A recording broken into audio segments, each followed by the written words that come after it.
Bakassi is an island made of two portions. One is called Atabong East and Atabong West. Put together, you make Bakassi. It's a high plateau, meaning from Bakassi, you are overseeing cross rivers, part of rivers, and Akwa Ibom. All the oil rigs in sea. Once you occupy Bakassi, you take control. To our YouTube channel.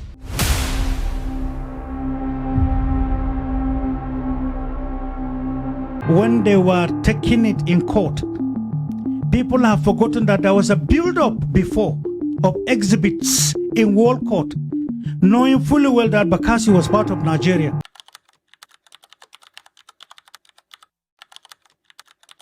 Bakassi looks like an unforgiving labyrinth of swamps, creeks, and fishing outposts to many. But to global energy cartels, it is the holy grail of West Africa. Beneath these coastal waters sits an absolute gold mine. Billions of barrels of premium low-sulfur crude oil and trillions of cubic feet of natural gas reserves. For generations, Nigeria administers this territory. More than 90% of the people living there were ancestral Nigerian fishermen from the Efik, Ibibio, and Ilaje communities. They paid their taxes to Nigerian local government, voted in Nigerian elections, and relied on the Nigerian military for protection. By the early 1990s, the battle lines were drawn. The Nigerian government under military ruler General Sani Abacha realized the immense value of this oil corridor. In late 1993, Abacha deployed a massive contingent of Nigerian troops to occupy the peninsula, securing the oil installations and establishing a permanent military presence.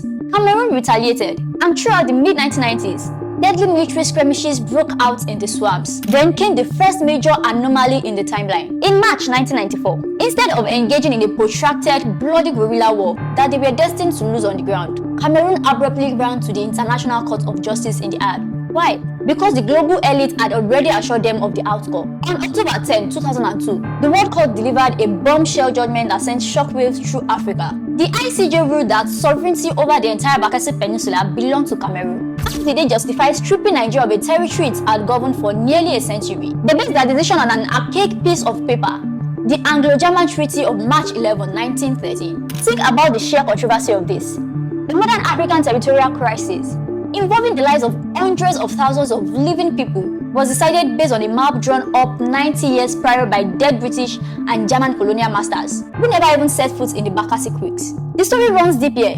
We really benefited from Cameroon winning this case. Follow the money straight to Paris. The major player lurking in the shadows was the French state-backed energy multinational, Total. If Bakassi remained under Nigeria control, American and British oil giants like Chevron and Shell would dominate the region. But if Bakassi shifted to Cameroon, French oil conglomerates could secure drilling rights to billions of dollars in offshore crude oil. The International Court of Justice was not serving global justice, it was serving the Western energy cartels.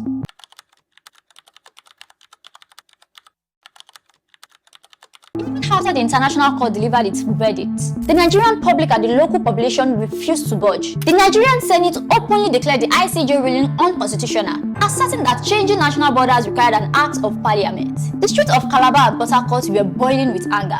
It seemed a full-scale war between two African neighbors was inevitable. Then, the trap snapped shut. The resistance was crushed not by Cameroonian soldiers, but by a shocking betrayal from within the Nigerian presidency. On June 12, 2006, Nigerian President Olusegun Obasanjo flew to a secluded estate in Greentree, New York. There, under the intense watchful gaze of United Nations Secretary General Kofi Annan and representatives from the United States, Britain, France, and Germany, Obasanjo sat across from Cameroonian President Paul Biya. Together, they signed the infamous Greentree Agreement.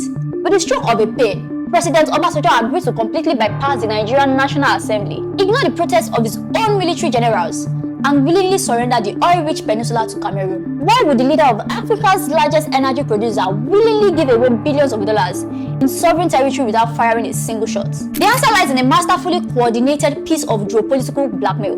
Right as the pressure on the Bakassi issue was peaking between 2005 and 2006, Nigeria was locked in high-stake negotiation with the Paris Club of Creditors to wipe out its staggering multi-billion-dollar external debts. The Western powers who control the Paris Club held Nigeria's economic survival in their hands. Western superpowers offered Nigeria a monumental $8 billion debt forgiveness package with one hand, while allegedly demanding the signature for the Greentree Agreement with the other.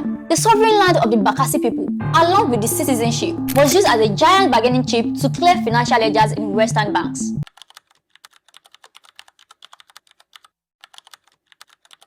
The final phase of the conspiracy materialized on August 14, 2008. In a somber, heavily guarded ceremony in the city of Calabar, the green, white, green flag of Nigeria was lowered for the last time over Bakassi, and the flag of Cameroon was raised. For the civilian population, the psychological horror began that very afternoon. The Greentree Agreement has explicitly promised that the fundamental human rights of Nigerian citizens who chose to remain on the peninsula would be meticulously protected. They were promised they could keep their culture, their properties, and their livelihoods.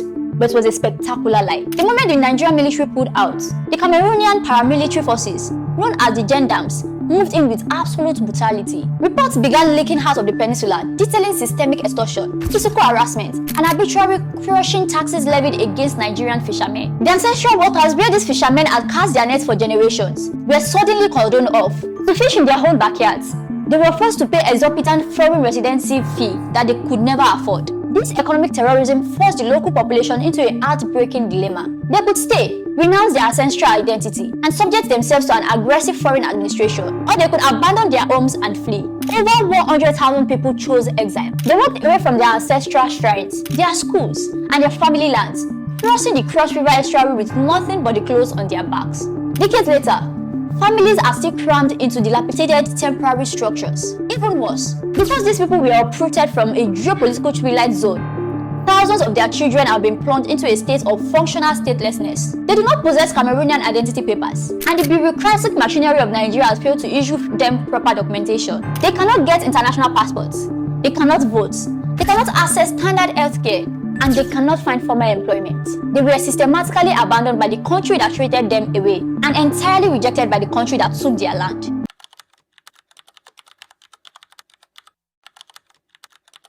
Some years later, the deep sense of betrayal felt by the abandoned youth of the peninsula quickly transformed into a violent armed insurgency. Militant factions like the Bakassi Freedom Fighters and the Bakassi Self-Determination Front emerged from the dark mangrove crypts. They launched devastating guerrilla attacks against Cameroonian military outposts, blew up pipelines, and hijacked vessels in the Gulf of Guinea. But look closer at how this chaos fit into a much wider global plan. The sudden wave of militancy and maritime piracy in the waters surrounding Bakassi provided the perfect, undeniable excuse for foreign Western naval powers to step up their military deployments in the West African waters. Was this constant state of crisis the plan all along? By destabilizing the maritime border between Nigeria and Cameroon, global actors achieved two major goals. First, they weakened Nigeria's monopoly over the Gulf of Guinea. Second, they created a permanent security vulnerability that requires continuous Western military intervention, surveillance, and control. In conclusion, the tragic saga of the Bakassi Peninsula remains one of the ultimate stories of a ruthless global game, where human beings, families, and entire cultures are treated as mere collateral damage in the endless greedy hunt for black gold. But was Bakassi simply a territorial dispute?